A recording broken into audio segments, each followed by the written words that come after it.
It's a chilly afternoon in New Haven, and a young Marc Brackett sits quietly in his uncle's modest living room, the only safe space where his messy emotions don't get scolded or erased.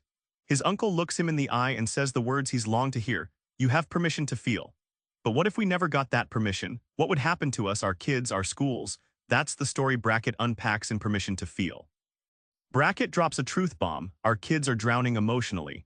But it's not just a growing pains phase, it's a full-blown crisis with real stakes.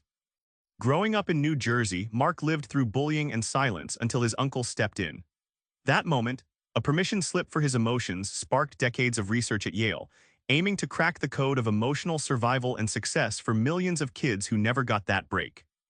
Think of emotions like a GPS system for your brain, constantly signaling whether you're on the right path or veering off into danger. Brackett reveals how ignoring that GPS or getting a broken signal leads to stress, burnout, and missed opportunities. Why feelings aren't distractors but guides. In thousands of schools adopting Brackett's ruler technique, the shift isn't just feel-good fluff. Students report less anxiety, staff burnout drops, and grades climb. When schools cultivate an emotional climate that listens and responds, they create a ripple effect of well-being and achievement. Brackett didn't just identify the problem, he engineered a solution called Ruler. But it's not your usual therapy mumbo-jumbo, it's a practical toolkit anyone can use. In a Brooklyn middle school, Ruler trainers took students through exercises to spot microexpressions, those tiny facial cues most miss. One girl learned to see the difference between annoyed and frustrated, unlocking a new language for her feelings and halting explosive arguments in hallways. Brackett compares understanding emotions to tuning a radio dial. When you clearly hear the music while you feel angry, you can adjust the volume before the song becomes noise. Knowing what triggers your emotions and what outcomes they drive is the secret sauce of emotional intelligence. Labeling your feelings isn't just being touchy-feely. It's like giving a name to a wild horse. Once named, you can start guiding it rather than being dragged along. Students trained in Ruler who could accurately label feelings showed improved focus, stress relief, and social connections. Here's the kicker: Brackett's message isn't just for kids. Giving yourself and others permission to feel reshapes relationships, work, and life in surprising ways.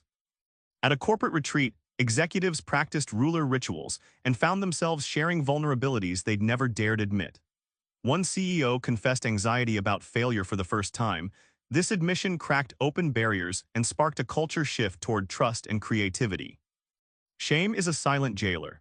Brackett's uncle taught him that feeling fear, anger, or sadness isn't a flaw, it's human. When we give permission to feel, shame loses its grip and suffering becomes a passage, not a prison. Families and workplaces flourish when this cycle breaks. Research from Brackett's lab shows employees trained in emotional intelligence report 50% less burnout and 27% higher productivity. When you let your feelings guide, rather than derail, your day, well-being is the unexpected side effect, and success follows naturally. Remember young Mark in his uncle's living room? That simple permission to feel launched a revolution in how we handle emotions. You've got that power too. Start by naming one feeling you've been avoiding right now. Give yourself permission. Try it later today and watch how your world edges toward clarity and calm. Subscribe for more book summaries like this one.